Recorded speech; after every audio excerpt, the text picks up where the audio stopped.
I just bought this 1996 BMW 328 IS, and it was the cheapest running E36 in the United States. And I paid only $1,500 for it. But that price does not come without its flaws. So let me give you a tour of the car, and then you can decide whether I got a good deal or not. So the backstory on this car is that it had been pretty much sitting since 2019 because of a check engine light code that none of the local shops could quite figure out. It had many attempts to try to get it smogged. They replaced many different components, like the mass airflow sensor and the TPS sensor, but codes kept coming back, and it just kind of sat. As you can see, it's pretty dirty. It has been sitting under a tree for the better part of 3 years. As you can see, we got a lot of sap, a lot of needles, and of course, tons of spider webs. And there are definitely some spiders in this thing, I'll tell you that much. So it definitely needs some love. But like I said, it's clean title and it's complete. There are no parts missing aside from a center cap. Now the interior is in pretty nice shape, despite the car having 178,000 miles. Aside from the sagging headliner in the rear and a bit in the front, it's really nice. The door panels are totally flat and straight. I know on some E46s, you get some of this material here, starts to peel and come off. You see it's kind of bubbled up a little bit here from heat, but it's all still intact. Steering wheel's nice. There isn't any excessive wear or tearing on the top of the wheel like a lot of these have. Dash is in good shape, of course. Center console is complete. Definitely some abrasion here on the console pad, but that is extremely common. It's got a cigarette lighter, cup holders. The coin dispensers seem to work, which is nice. And the shift knob, aside from wanting to come off every time you go into second or fourth gear, the entire shift area is really nice. The boot's good. The leather around the console is fine. And I mean, look at that passenger seat. I mean, it's practically flawless. Like, no one has ever sat in it. It was owned by 2 older folks before me, so naturally it was very well kept. Never drifted or taken sideways or modified or dicked up by some 14-year-old. But that's kind of where the money is. It's totally unmolested and original, unlike most E36 manual coupes you see today. The sunroof, though, I have not dared to try. The seals look pretty dry and nasty, so I'm probably just going to leave that closed for now. So let's fire this thing up.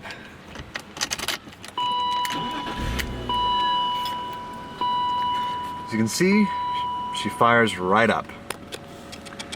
178,000 miles, like I mentioned. And there's that pesky check engine light. Then we also got an ABS light. I've pulled the codes off this car. We do have a code for a throttle potentiometer, aka TPS, as well as some codes for engine mixture. The ABS, there's also a few codes.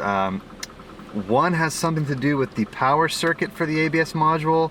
Another is for a wheel speed sensor, and then there's one other there that says like system exceeded voltage or something like that. So the ABS, we might be lucky. That might be just a fuse or a relay given the codes we have.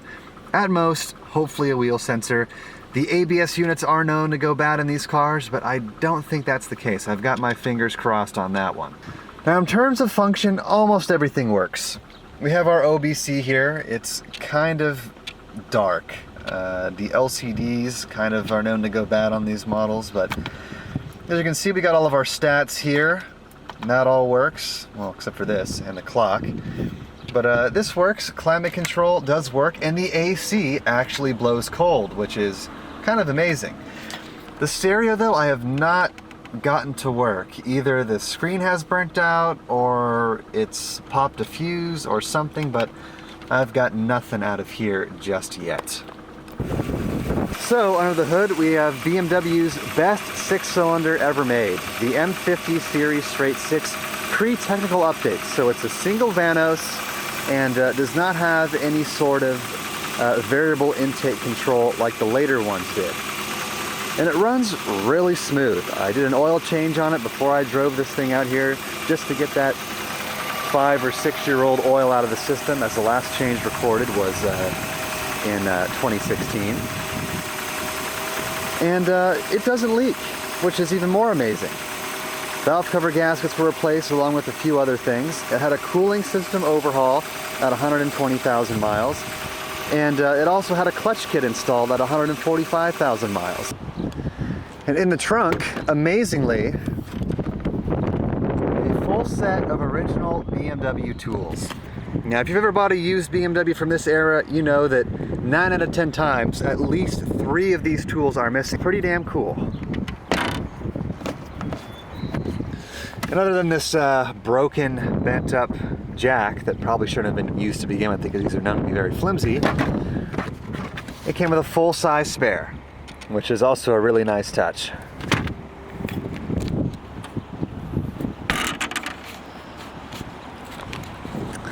Alright, so now that I've shown you guys around the car, let's hop in, take her for a spin, see how she drives.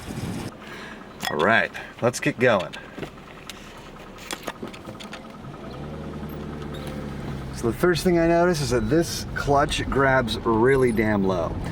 I'm pretty sure the clutch and brakes need to be bled. They run on the same system on these cars. Because the brakes are also a little bit spongy.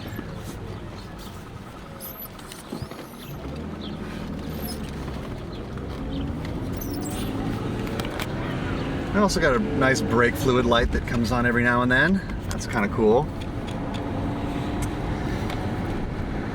Now the idle is a little bit funky on this car. Due to that TPS code, it sometimes hunts around a bit and isn't quite sure exactly where it wants to idle, but cruising like this, the car actually feels really good. It's extremely quiet in here. The exhaust is of course stock as well as the intake. And yeah, really no shakes, no rattles, just really smooth and honestly pretty damn comfortable.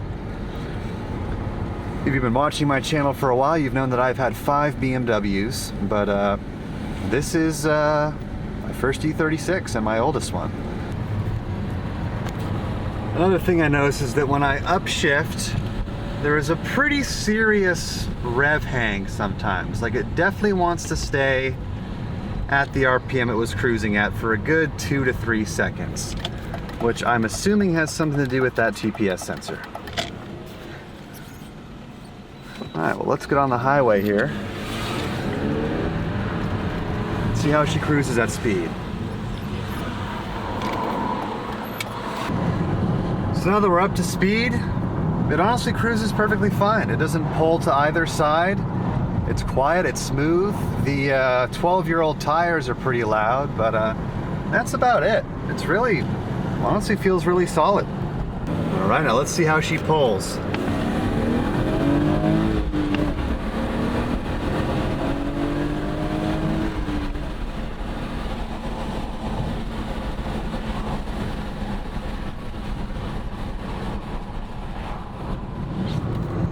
Yeah, honestly, it definitely feels like it's got all 193 horsepower.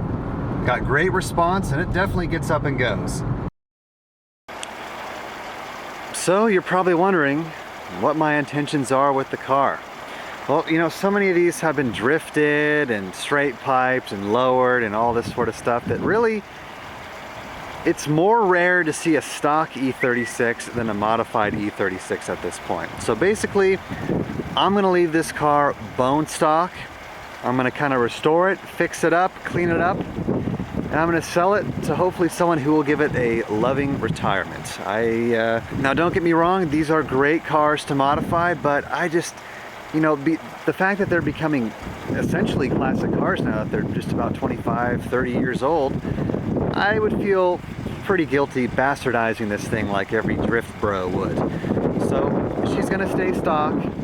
She's gonna be rejuvenated, she's gonna be fixed up, and I'm gonna sell her, hopefully to someone who can just drive it and enjoy it how it is.